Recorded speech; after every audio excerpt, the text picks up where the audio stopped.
Graça e paz, bom dia. Começando mais uma aula de escola dominical aqui com a gente. É muito bom ter você presente conosco. Boas-vindas, bom dia ao Súriva, Pastor Vanderlei, Darinho com a gente, minha mãe lá de Natal, participando, Fredão, a Dani aqui do meu lado. A gente está dando continuidade à nossa aula, falando sobre a nova aliança, os benefícios dessa aliança. Hoje vamos falar um pouquinho sobre isso também, né? Na nossa aula 10, que é muito mais, né? Porque na aula 8 tivemos duas aulas. Então vamos ter uma palavra de oração, Dário? Nos conduz aí, meu irmão. Amém. Pai amado, a graça do Pai, Senhor. Por isso, com gratidão no coração, nós viemos à Tua presença hoje, Senhor, para estudar a Tua palavra, meditar na Tua palavra, Senhor, aprender dela, Senhor, para a nossa vida, para ensinamento, Senhor, para atendermos, ajudarmos ao próximo também, Senhor. Abençoa o pastor Eduardo na condução desse estudo, Senhor. Espírito Santo, seja a inspiração na vida dele, seja conosco também, ó Pai. Abençoa os teus filhos que estão vendo agora, Senhor. Aqueles que tiverem acesso também a esta aula, Pai. Que sejam todos edificados para a honra e glória do Senhor, Amém, Pai. Pai. Muito obrigado Amém, por esse Senhor. tempo de liberdade, Senhor, que temos para estudar. Muito obrigado pelas portas abertas, Senhor. Em nome de Jesus, nossa gratidão, hoje e sempre. Amém. Amém, Senhor. Amém. Parece que agora, depois de tudo que a gente já tem estudado, essa imagem da nova aliança vai ficando cada vez mais clara para nós, né? E a gente vai precisar responder algumas perguntas, né? Que vai elucidar como isso vai funcionar para nós na prática, né? Então, tem uma pergunta que vai dar início para a nossa aula hoje. Como tudo isso, então, se aplica a nós e como é que funciona a nova aliança, então, no nosso dia a dia? Nas nossas próximas aulas, a gente vai tentar trabalhar todo o conteúdo dela, das próximas aulas, para tentar responder essa pergunta, então, tá? De modo que essa aliança, agora, para nós, ela se torne algo real para nós, se torne visível aos nossos olhos, e a gente, então, consiga usufruir de uma forma mais real, né? Mais clara diante dos nossos olhos. Beleza? Tranquilo? Então, vamos tentar fazer um compilado também do que a gente viu nessas últimas aulas, para esclarecer inicialmente essa pergunta, tá bom? Inicialmente, porque, como eu já disse, a gente vai dar continuidade a ela nas próximas aulas. Então, se realmente nós compreendemos o que aconteceu lá na última ceia, a gente vai conseguir encontrar também pistas para que possamos usufruir. Ela teve, a gente falou que a nova aliança, então, para nós, começou a ficar clara e começou a ser elucidada lá no cenáculo, quando Jesus teve, então, a sua última ceia com os discípulos. Vamos pegar esse texto? Pastor Vanderlei, vamos ler conosco Mateus, capítulo 26, dos versos de 17 a 19. No primeiro dia dos pães asmos, vieram os discípulos a Jesus e lhe perguntaram: Onde queres que te façamos os preparativos para comeres a Páscoa? E ele lhes respondeu: Ide à cidade ter com certo homem e dizei-lhe: O mestre manda dizer: O meu tempo está próximo, em tua casa celebrarei a Páscoa com os meus discípulos. E eles fizeram como Jesus lhe ordenara e prepararam a Páscoa. Amém. Obrigado, pastor. Jesus estava, então, celebrando a Páscoa aqui. Era uma festa judaica, né? Que trazia na memória a libertação do povo do Egito, texto que a gente conhece, né? E a gente compreende também como esse texto, lembrando lá das pragas,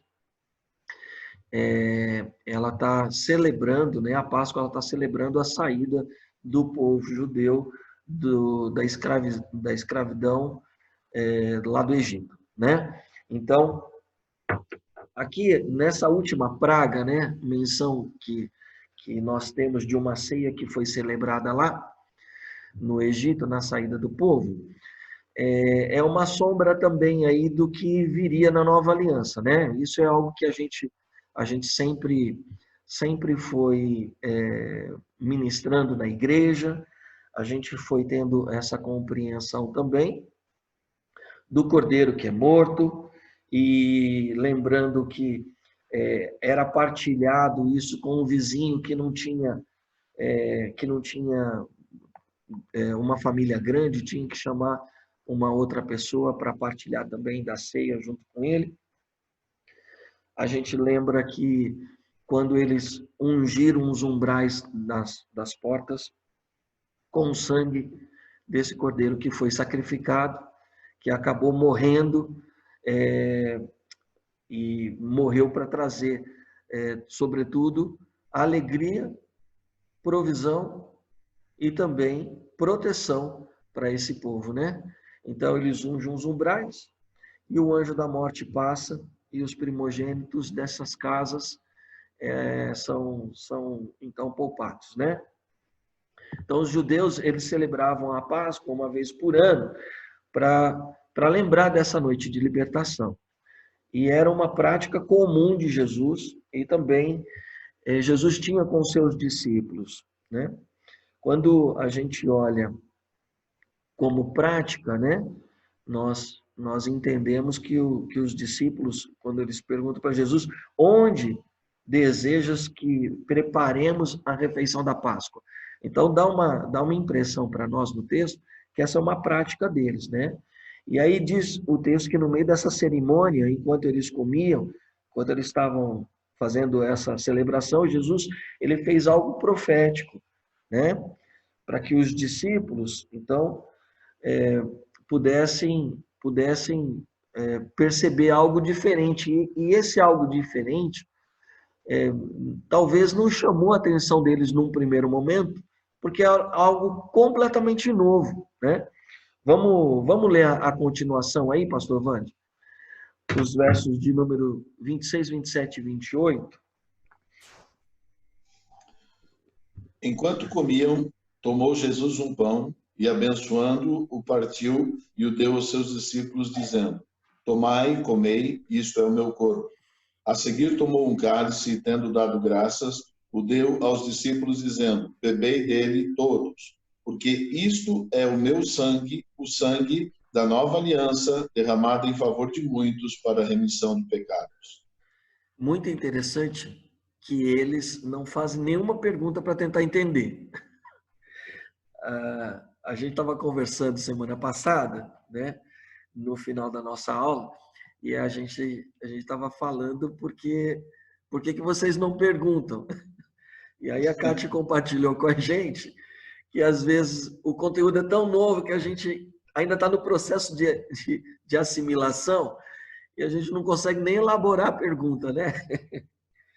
Então, parece que está acontecendo a mesma coisa, o mesmo dilema que a gente vive aqui na nossa aula, parece que está acontecendo com eles. Não rola nenhuma pergunta. É uma declaração extremamente radical e nova nesse momento. O próprio Jesus, ele foi castigado, Jesus ele foi ferido, ele foi dilacerado e o seu sangue ele foi derramado, tudo isso para que pudesse estabelecer a nova aliança a nós, né? E essa aliança estabelecida, como nós vimos, entre ele e Deus, e essa aliança está sendo agora a expressão. Tem nesse texto algo que eu gosto muito, eu já celebrei várias vezes, principalmente no momento da Páscoa, e fiz menção a ela. Lucas, se vocês puderem abrir, essa percepção de Lucas nesse momento, capítulo de número 22.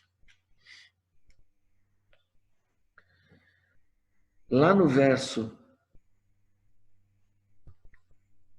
de número 14, diz assim: chegada a hora, pôs-se Jesus à mesa e com ele os apóstolos. E disse-lhes, verso 15: desejei muito comer convosco esta Páscoa antes do meu sofrimento, pois vos digo que não mais a comerei até que ela se cumpra no reino de Deus. Como é que está na versão de vocês? Desejei ardentemente. Ardentemente, bonita expressão. E aí, Celção? Tudo em paz, meu irmão? Ansiosamente. Graças a Deus, tudo bem. E vocês aí, tudo bom? Tudo em paz. A minha tá igual aí, só que a única diferença é que é antes da minha paixão. Ah, tá.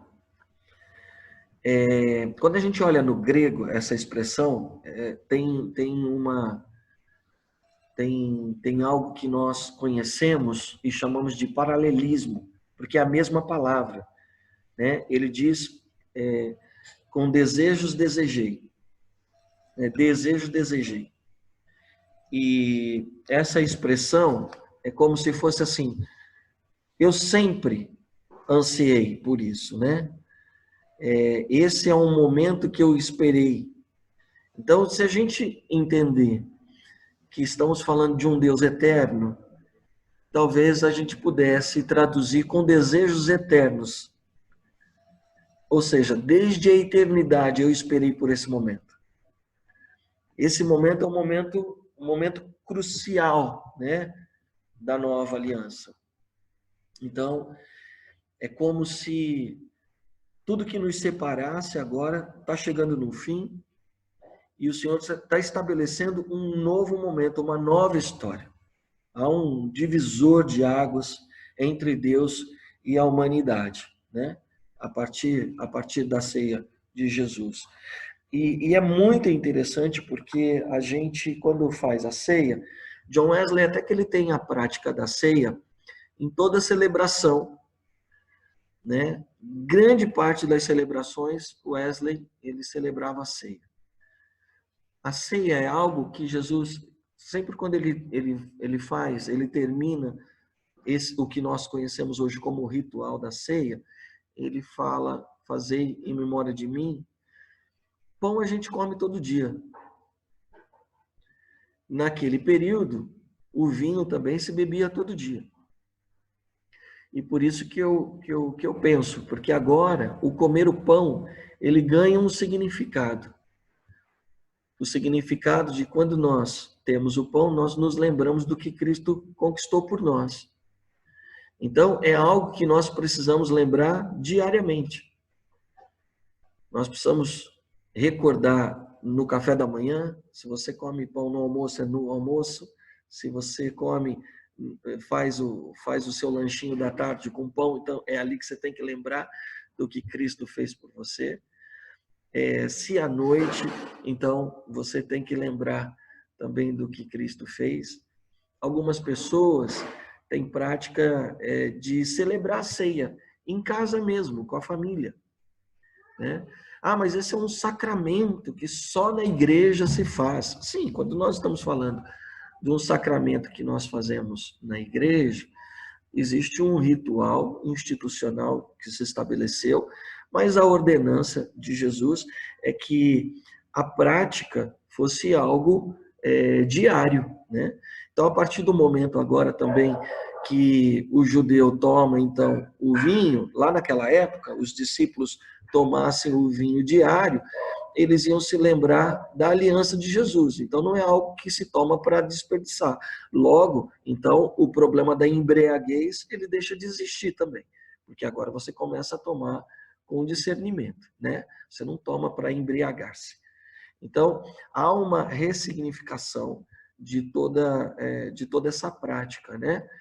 Então, o pão e o vinho, no nosso caso, o suco de uva, porque nós somos abstêmios, ele é algo que ele é lembrado em todo o tempo, né? Durante todo o dia. Tudo isso para que nós pudéssemos, então, ter na memória exatamente essa simbologia da nova aliança. Então, compreender a ceia, compreender a ceia é algo que eu digo desde quando eu tive esse entendimento, né? Desde da igreja que eu venho antes de chegar aqui em São Roque, é algo que eu bato muito firme nas pessoas. Existe uma compreensão equivocada do texto de 1 Coríntios capítulo 11, que as pessoas dizem que não podem tomar ceia se elas estão em pecado. Então, na verdade, o pecado que Paulo está dizendo aos coríntios é o pecado deles estarem distorcendo esse momento que é tão importante para nós. Eles estão se reunindo só para comer. Eles não estão se reunindo para celebrar a nova vida em Cristo, a nova aliança do sangue de Cristo. Eles estão indo na casa das pessoas que estão recebendo, estão defraudando o armário e as reservas da família, né? Porque ele está falando, olha, vocês não têm comida para comer em casa? Vocês, quando se reúnem para comer a ceia, vocês não têm discernimento do momento. Logo, o pecado não se estabelece por algo que você fez, mas o pecado maior aqui, em questão, é o pecado no qual as pessoas não estão querendo entender a nova aliança. Então, é uma expressão de incredulidade. Você tomar a ceia sem a devida compreensão. E a gente vai falar um pouquinho melhor sobre isso no decorrer da nossa aula hoje. Quando nós temos alguma coisa dentro de nós que precisa ser transformada, trabalhada, é por intermédio da ceia que eu sou alimentado pela fé, na certeza que Cristo Jesus é que vai me dar força para que eu consiga vencer isso.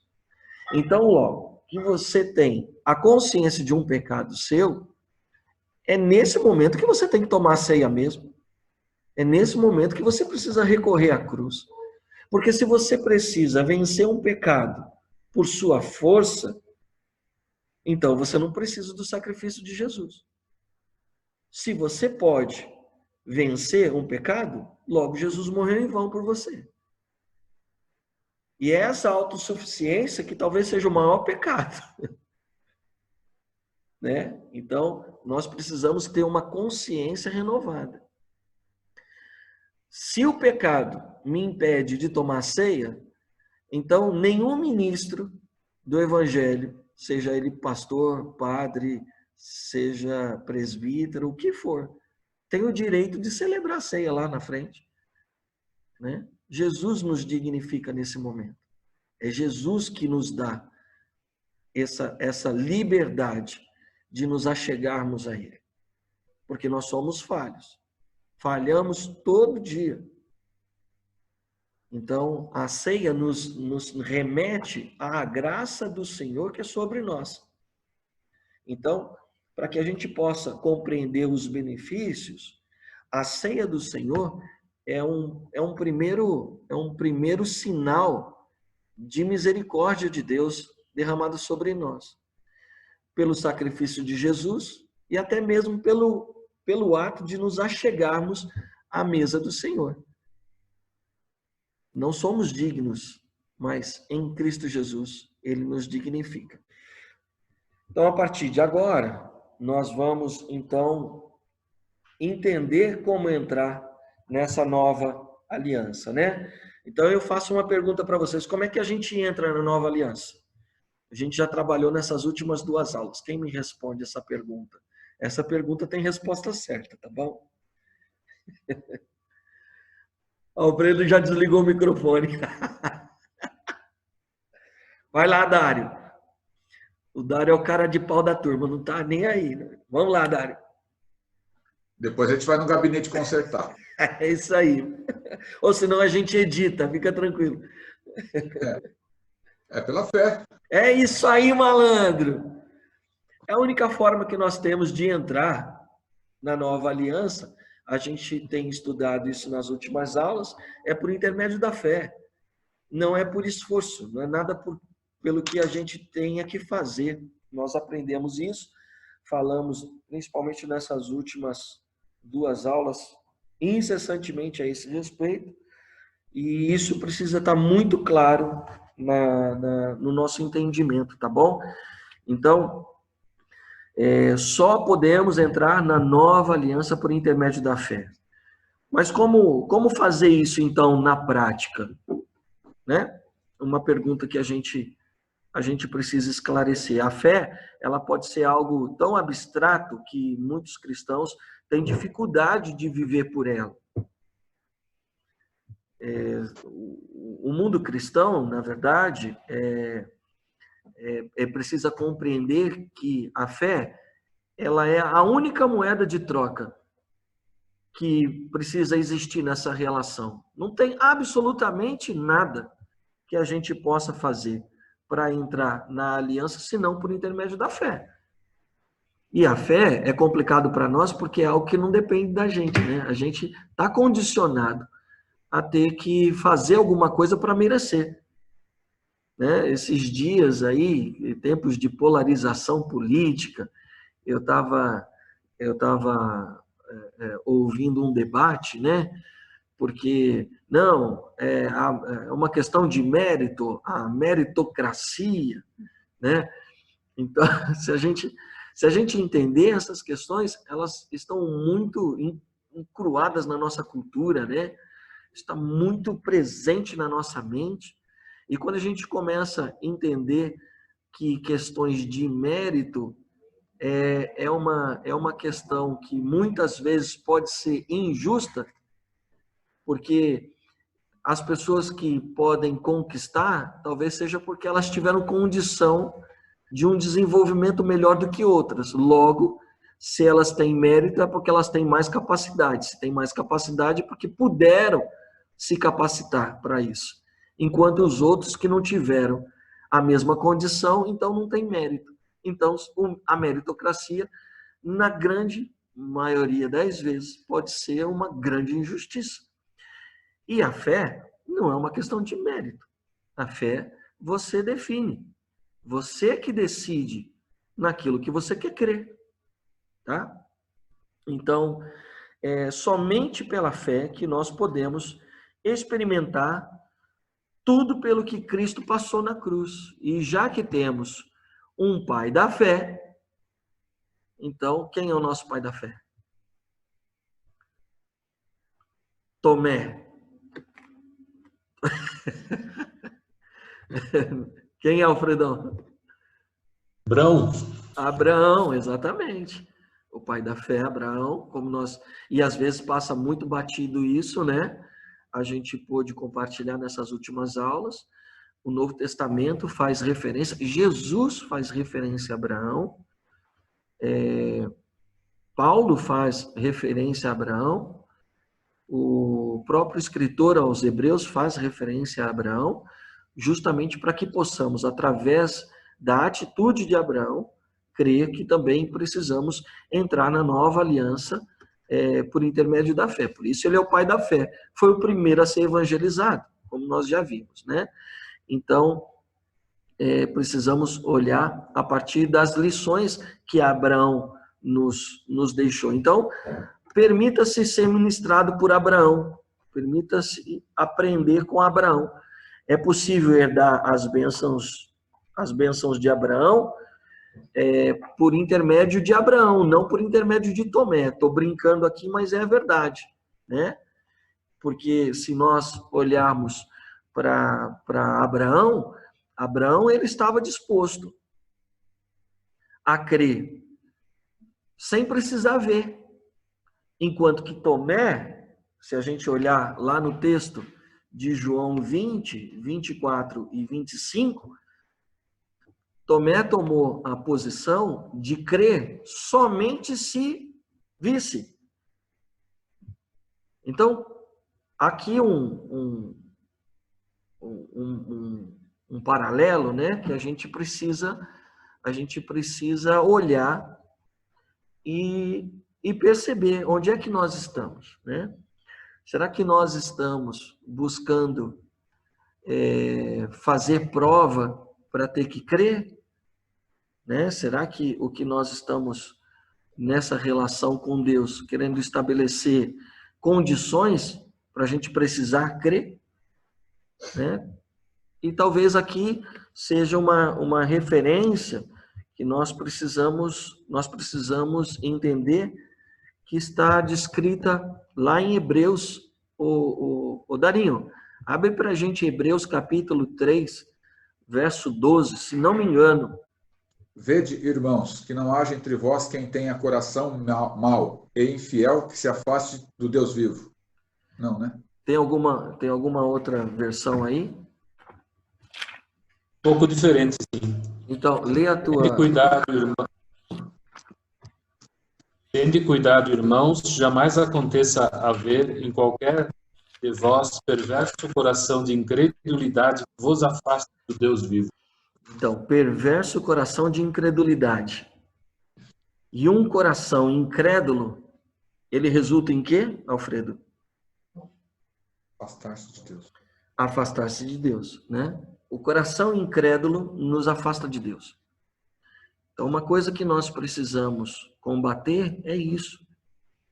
E é interessante, né? Porque sem os discípulos, se nós olharmos aí em João 20, sem os discípulos pedirem, quando Jesus chega no meio deles, Jesus diz, paz seja convosco. E a primeira coisa que Jesus faz é apresentar as mãos, é apresentar as suas feridas, sem eles precisarem perguntar. Aí quando os discípulos vão testemunhar para Tomé isso, a primeira coisa que Tomé fala é, se eu não ver as marcas, se eu não tocar no seu lado, porque aí a incredulidade aumentou, né? Porque agora, talvez ele pensou melhor, né? Então, se eu agora não tocar, não basta só ver, eu tenho que tocar também. E às vezes, na nossa relação com Deus, ela é uma relação que assim, a gente precisa ter que ver. Ah, não, eu só acredito se eu ver. Ah, só se acontecer comigo. Então, a postura que nós precisamos ter é uma postura de crer sem precisar ter que passar pela situação, né? Então, bem-aventurados os que não viram, mas creram. Vamos pegar como base o nosso texto de Gênesis 15, então, que nós trabalhamos essas últimas semanas, para a gente entender também alguns pontos com relação ao ensino de como nós precisamos, então, crer pela fé para entrarmos na nova aliança, tá? Então, eu vou ler o texto, Gênesis 15, de 1 a 9, que diz que, passados esses acontecimentos, o Senhor falou a Abraão por intermédio de uma visão.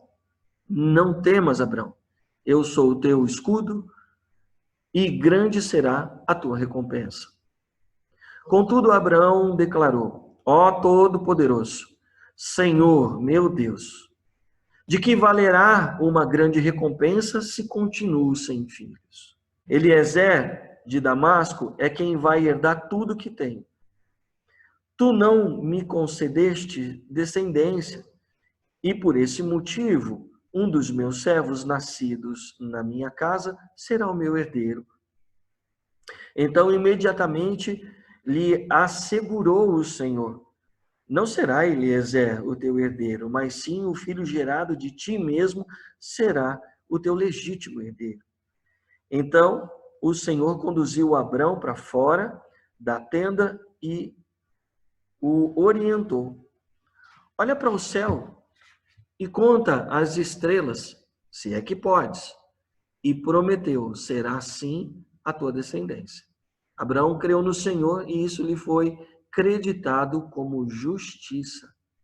Declarou ainda mais o Senhor a Abraão, eu sou o Senhor que te tirei de Ur dos Caldeus para dar-te por herança essa terra. Indagou-lhe Abraão, ó soberano Senhor, como posso saber que tomarei posse dessa terra? Então ordenou-lhe o Senhor, toma-me uma novilha, uma cabra e um cordeiro, cada um de 3 anos de vida, e também uma rolinha e um pombinho. Aí o texto que a gente já conhece, né? Aí a gente vai ver eles entrando em aliança indiretamente, como já estudamos também. Se alguém está participando dessa aula pela primeira vez, minha orientação é que você assista os vídeos anteriores, porque como é uma sequência, então ele está seguindo uma linha mestra aí, tá? Que você possa ser ministrado também nessas últimas aulas para entender o que a gente está trabalhando aqui. O primeiro ponto que nós precisamos observar, então, nessa jornada de fé de Abraão, é que foi o próprio Deus quem iniciou essa conversa. Ele teve a iniciativa, né? E se a gente ler atentamente o verso 1, Deus disse para ele, passados os acontecimentos, então o Senhor falou para Abraão por intermédio de uma visão: não temas, Abraão, eu sou o teu escudo e grande será a tua recompensa. Então, Abraão, ele não se achegou a Deus para pedir alguma coisa. A gente precisa perceber que foi Deus quem tomou a iniciativa, o que é um aspecto muito importante, e a gente tem visto um aspecto da nova aliança, né? Não podemos alcançar a bênção da nova aliança pelo nosso próprio esforço, como a gente já conversou. Então, tudo na nova aliança tem que começar baseado em João 19:30, em que Jesus ele declarou a palavra que a gente já trabalhou também, o tetelestai, está consumado, né? Então, nesse primeiro verso, nós já conseguimos ver um paralelo da aliança abrâmica com a nova aliança, né? E assim como Deus começou essa aliança com Abraão, ele também começou a nova aliança conosco. E ela estava no coração de Deus desde o início dos tempos. Como, para colaborar com esse texto que eu li de Lucas, a gente pode ler Colossenses, capítulo 1, versos 26 e 27. Você tem aí, Alfredo? Aos quais Deus quis dar a conhecer qual seja a riqueza da glória deste mistério entre os gentios, isto é, Cristo em vós, a esperança da glória, o qual nós anunciamos, advertindo a todo homem e ensinando a todo homem em toda a sabedoria, a fim de que apresentemos todo homem perfeito em Cristo. A minha versão, ela fala de uma maneira um pouquinho mais clara, né? No início, ele fala o mistério que esteve oculto durante séculos e gerações, né? Mas agora foi revelado aos seus santos, a quem Deus, entre os que não são judeus, aprove dar a conhecer as riquezas da glória deste mistério, isto é, Cristo em vós, a esperança da glória. Louvado seja Deus por isso. E eu vejo aqui que a nova aliança, ela estava no coração de Deus por séculos, estava no coração de Deus por gerações. E se você tiver uma postura de que qualquer coisa que Deus espera que qualquer postura com Deus vai ter que partir de você, então você não vai conseguir experimentar os benefícios da nova aliança. Nós precisamos entender que nós precisamos crer, simplesmente porque Deus já fez tudo por nós. E, infelizmente, nós temos interpretado, muitas vezes, a Bíblia de forma errada, né, por causa de convicções de que nós precisamos realizar. Por exemplo, tem um texto de Jeremias. Celso, você consegue ler para a gente Jeremias 29:13? Buscar-me-eis e me achareis, quando me buscardes de todo o vosso coração. Esse é um dos versos que muitas vezes ele é interpretado de forma errada, né? As pessoas às vezes apresentam como Deus sendo uma pessoa que está exigindo algo da gente, né? Quando as pessoas às vezes fazem interpretação desse texto, eles acabam esquecendo dos versos que são anteriores, né? Leia o que está antes. Desde quando? Um verso antes. Ah, tá. Então me invocareis, e ireis, e orareis a mim, e eu vos ouvirei. Então, dentro desse contexto todo que envolve essa palavra, Deus nos diz que os seus pensamentos, não está isso? Um pouquinho antes, quer ver? Sim, vou ler do partido 11. Vai lá. Pois eu bem sei os planos que estou projetando para vós, diz o Senhor. Planos de paz e não de mal, para vos dar um futuro e uma esperança. Então me invocareis, ireis e orareis a mim e vos ouvirei. Buscar-me-eis e me achareis quando me buscardes de todo o vosso coração. Então percebe que é Deus quem toma iniciativa, é Ele que diz que Ele tem um pensamento a nosso respeito e os pensamentos dele são maiores do que o nosso. Se os pensamentos de Deus são maiores do que os nossos, então, se os planos dele são mais perfeitos que o nosso, então por que eu acho que a minha ideia pode me trazer uma solução para eu me achegar a ele? Ele já resolveu isso por nós. Basta só a gente aceitar o que ele já estabeleceu para nós. Há uma tendência em a gente sempre querer realizar alguma coisa. Então, não tente ter fé na sua fé. Então, Oi, filho. Oi. Então, mas tem um texto que diz que a fé sem obras é vazia. Isso às vezes confunde um pouquinho, porque parece que só ter fé não basta. Você precisa fazer alguma coisa. Ah, mas aí, uma Celso. obra. Mas aí, Celso, é muito legal isso, né? Por isso que, quando eu estou afirmando, não tenha fé na sua fé, mas tenha fé naquilo que o Senhor depositou em você, naquilo que o Senhor declarou a seu respeito, naquilo que o Senhor disse que é para você. Isso é fé. Certo. Tá? Então, a fé está em crer naquilo que Deus disse a seu respeito, ou Ele diz que Ele te dará e que você terá, mesmo que os seus olhos não vejam. A fé, ela está alinhada às coisas de Deus, não aos meus pensamentos, mas aos dele. Quando nós olhamos Efésios, lá no capítulo 2, onde existe a declaração que nós somos salvos pela fé, isso não vem de vós, é dom de Deus, não é pelas obras. Então, muita gente pega esse texto de Tiago, que você acabou de citar, e coloca como um contraponto uma discussão com a declaração de, possivelmente, Paulo aos Efésios, né? Quando, na verdade, os dois textos, eles estão em total acordo. Porque o que Tiago está dizendo é assim, o que adianta você dizer que você tem fé se você não faz nada? Ou seja, você não vive por ela. Porque nós somos salvos para as boas obras, diz o texto de Efésios. Ou seja, a salvação vai gerar em mim uma consciência de realizar algo. E não uma dependência. Não o contrário. Eu não tenho que fazer algo para conquistar a salvação ou desenvolver a fé. Isso. Mas porque eu creio...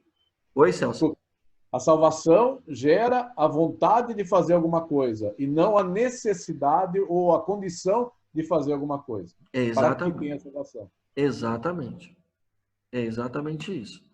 Então, existe aqui um conceito que ele precisa estar claro diante dos nossos olhos e nós precisamos vivê-lo, tá?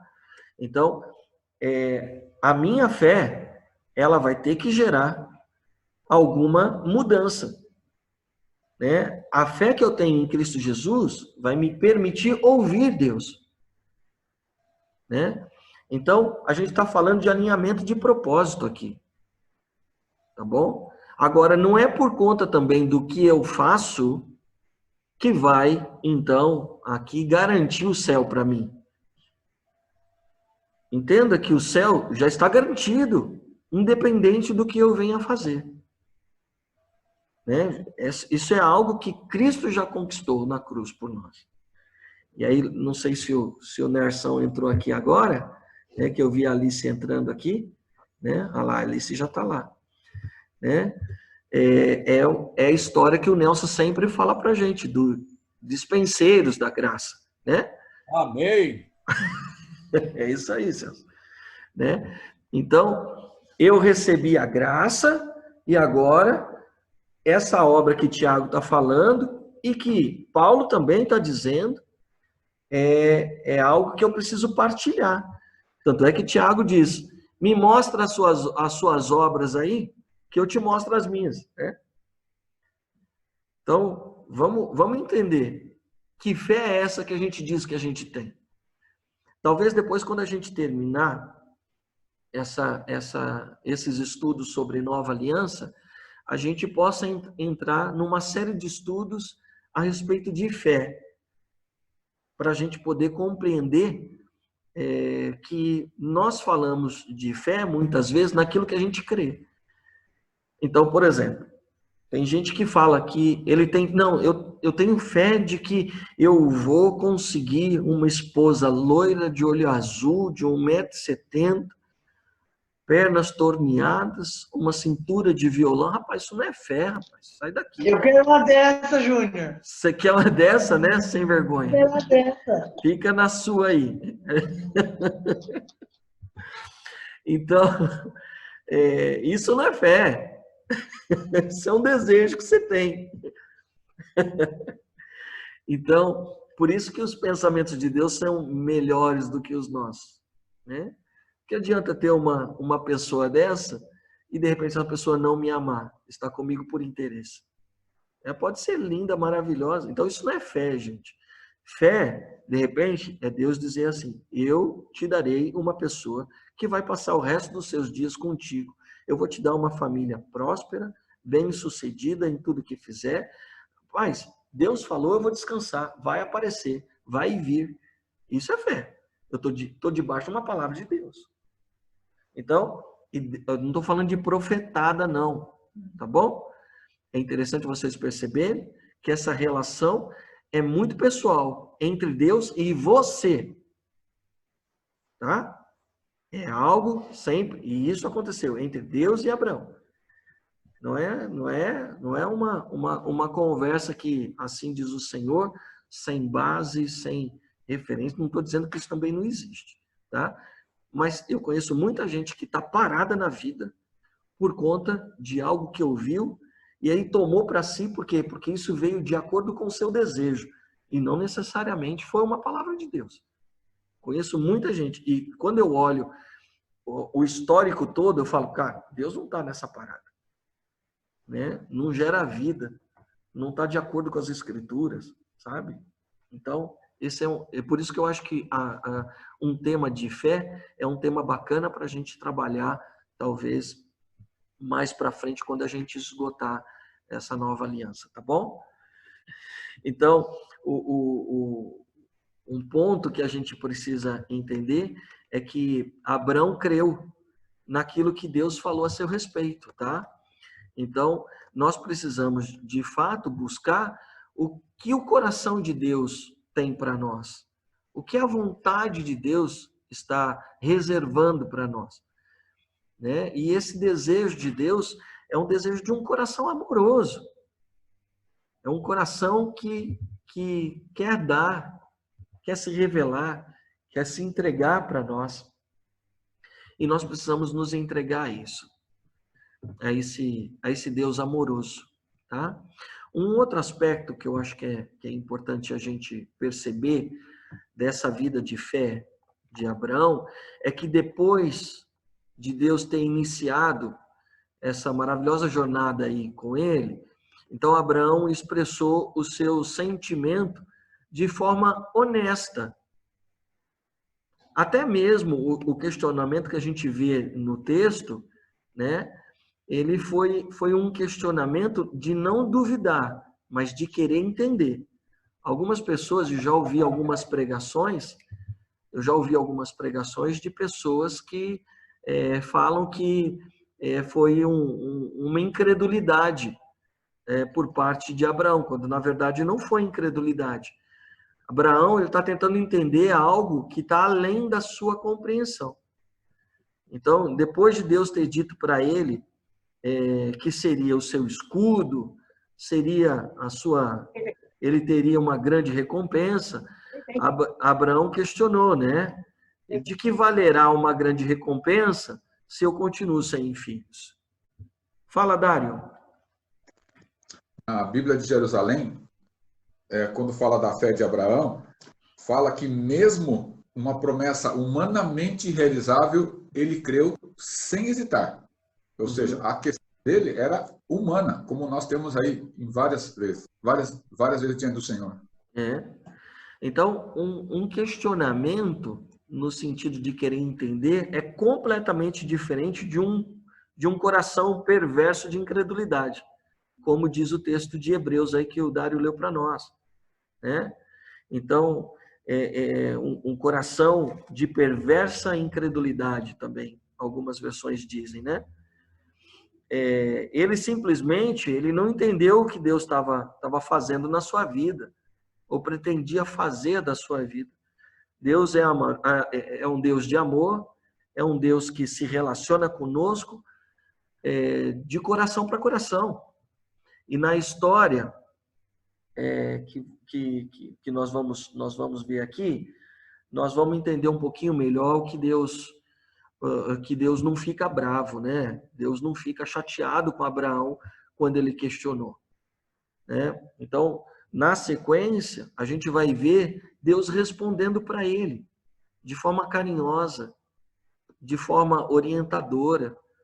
Então, logo no primeiro capítulo do Evangelho de Lucas, a gente tem um outro exemplo que a gente consegue perceber que é a história de Zacarias e também de Maria, não é? Então, o mesmo anjo Gabriel aparece para ele e faz uma declaração, aparece para Maria e faz a declaração. Tem uma postura diferente dos dois. Vamos perceber o que é um coração incrédulo. Abre aí para mim. Eu estou com o Alfredo logo na minha primeira telinha aqui. Lucas 1:13 e depois verso 18, Alfredo, por gentileza. Aparentemente, parece que os dois reagem da mesma maneira, né? Mas é interessante que a atitude do anjo é diferente com Zacarias e Maria. Presta atenção aí nesse texto. Conseguiu achar? Lucas, capítulo 1, verso 13, e depois vamos lá no verso 18. Disse-lhe, porém, o anjo: Zacarias, não temas, porque a tua oração foi ouvida. E Isabel, tua mulher, te dará à luz um filho, a quem darás o nome de João. Então perguntou Zacarias ao anjo: Como saberei isto? Pois eu sou velho e a minha mulher avançada em dias. Então, a minha versão, ele diz: como poderei me certificar disso? Isso. Como vou poder ter certeza disso? Certo? Sim. Na expressão de Abraão não existe isso. Como é que eu vou ter certeza disso? Fé não é de acordo com o que seus olhos podem ver. Fé é você acreditar naquilo que está sendo colocado diante de você, né? Então, a resposta de Gabriel é interessante. Lê o 19 e o 20 para nós, Alfredo. Respondeu-lhe o anjo: Eu sou Gabriel, que assisto diante de Deus, e fui enviado para falar-te e trazer-te estas boas novas. Todavia ficarás mudo e não poderás falar até o dia em que estas coisas venham a realizar-se, porquanto não acreditastes nas minhas palavras, as quais a seu tempo se cumprirão. Um coração que o anjo captou na hora, percebe? Então, agora veja como é que Maria reagiu ao anúncio do anjo. Vamos ler o 31 agora. Eis que conceberás e darás à luz um filho, a quem chamarás pelo nome de Jesus. E o 34 e 35. Então disse Maria ao anjo: Como será isto, pois não tenho relação com homem algum? Respondeu-lhe o anjo: Descerá sobre ti o Espírito Santo, e o poder do Altíssimo te envolverá com a sua sombra. Por isto também o ente santo que há de nascer será chamado Filho de Deus. Talvez a conotação da pergunta ela seja assim: como acontecerá isso, pois jamais tive relação sexual com um homem? Né? Sim. Essa é uma pergunta, né? Então, ela não está perguntando duvidando. Sim. E Deus conhece a intenção do coração. Ela está perguntando no sentido de querer compreender isso. Então, a diferença estava na atitude do coração dessas duas pessoas. E Zacarias tinha um coração de incredulidade, enquanto Maria simplesmente ela queria entender o que Deus estava fazendo na sua vida. E quando Gabriel apresentou, ou melhor, quando Gabriel respondeu para Zacarias, ele fez especificamente, né, a pergunta por conta de uma incredulidade. Ele não acreditou nisso. No versículo 20, porém, eis que permanecerás em silêncio, pois não conseguirás falar até o dia em que venha a ocorrer tudo o que te revelei, porquanto não acreditastes nas minhas palavras, as quais, no seu devido tempo, se cumprirão. Então, nós percebemos que Maria, ela teve uma atitude muito diferente. O seu questionamento a respeito da palavra de Gabriel não era por incredulidade, mas para compreender o que Deus queria dela, né? Então, lá no verso 38, diante disso, declarou Maria: Eis aqui a serva do Senhor, que se realize em mim conforme toda a tua palavra. Então, ela ouviu e agora quer se abrir para essa revelação, né? Se permitir viver a revelação. Fala, Dário. Parece que Zacarias pediu um sinal para Deus. Olha o perigo disso, né? E o sinal foi dado. Perfeito. Ele era sacerdote, ele tinha suas funções e ele ficou mudo durante pelo menos uns 9 meses aí. Olha o perigo de pedir sinal para Deus e não crer. Cara, a gente está cansado de ver isso, né? A gente está cansado de ver isso na nossa caminhada na igreja. Ó, o novelo de lã tá seco. Molha o novelo e deixa a grama do lado. Já viram isso, né? Deixa a grama seca. Aí vai lá, molha o novelo e aí a grama tá seca. Aí depois o cara pega e fala assim: agora eu quero diferente, só para ver, só para testar mesmo. Fala a prova dos 9. Deixa o novelo seco e a grama tudo em volta molhada. Mas céu. E o cara é lembrado ainda, né? Na nossa caminhada de fé e na nova aliança, ela é muito importante deixar claro, a gente precisa estar atento à atitude do coração, né?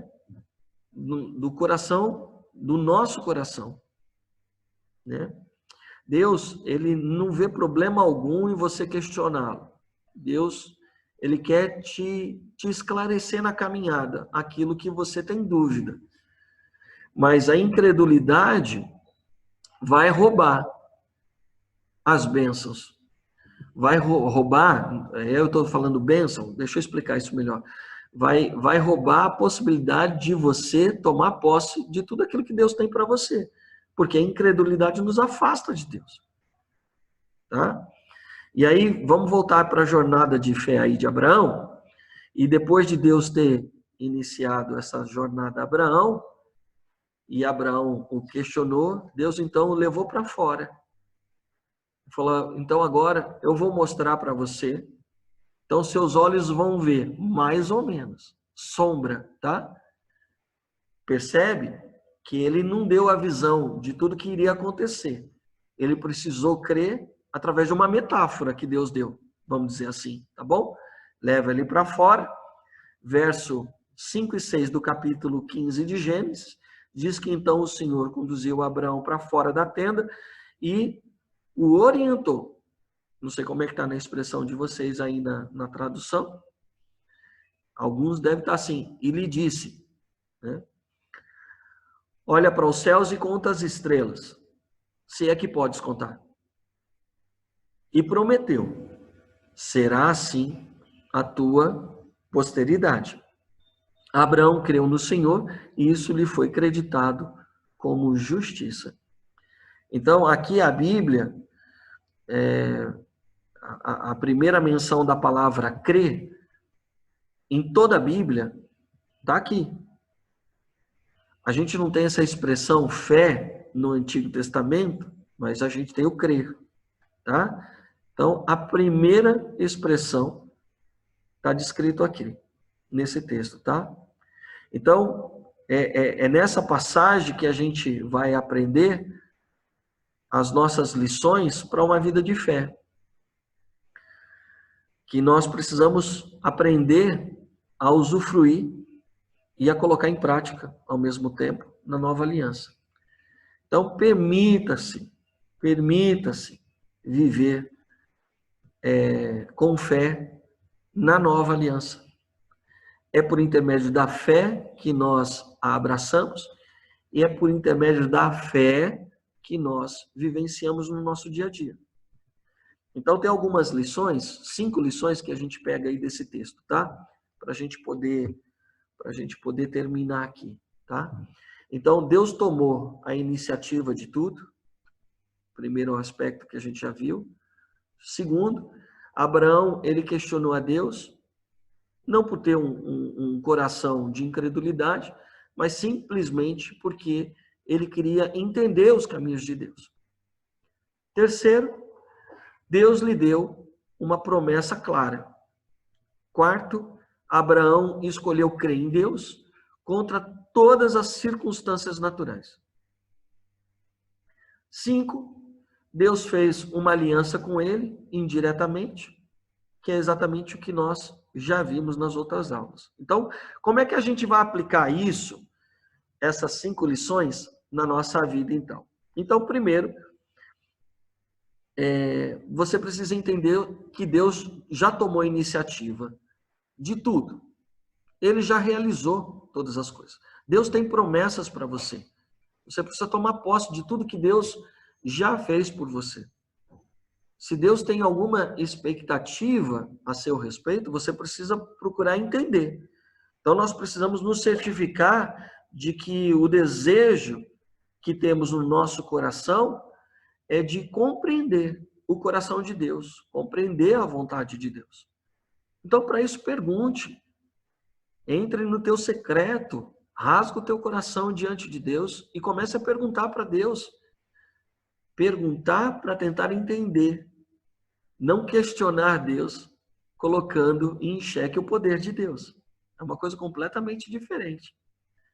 3, Deus nos deu promessas que são claras em Jesus Cristo. Nós temos promessas aí. Nós precisamos entender que todas as promessas de Jesus no Novo Testamento são para nós. Nós somos herdeiros. 4, então, se Abraão escolheu crer em Deus contra todas as circunstâncias naturais, então nós precisamos escolher crer em Deus contra todas as circunstâncias também. Se Deus disse que iria te sustentar, Ele vai te sustentar. Se Deus disse para você dar um passo e você ter uma atitude que os teus olhos estão dizendo que isso vai ser muito perigoso para você, então dê. Porque assim como ele foi o escudo e sustentou Abraão, ele também é com você. Ele é o mesmo. Então, viver a fé é você também ter atitudes de fé. E 5, através da obra consumada da cruz, Deus fez uma aliança conosco também indiretamente, assim como ele fez com Abraão. Então, tudo o que a palavra diz a teu respeito, tudo que diz a nosso respeito, ela se concretizará, porque o nosso Deus é um Deus de aliança e tudo que ele prometeu vai acontecer. Então nós precisamos ter no nosso coração a certeza de que a fé é um mecanismo importantíssimo para que possamos viver todos os benefícios da nova aliança. Nós entramos por intermédio dela e vivemos por intermédio da fé. Tá bom? Amém?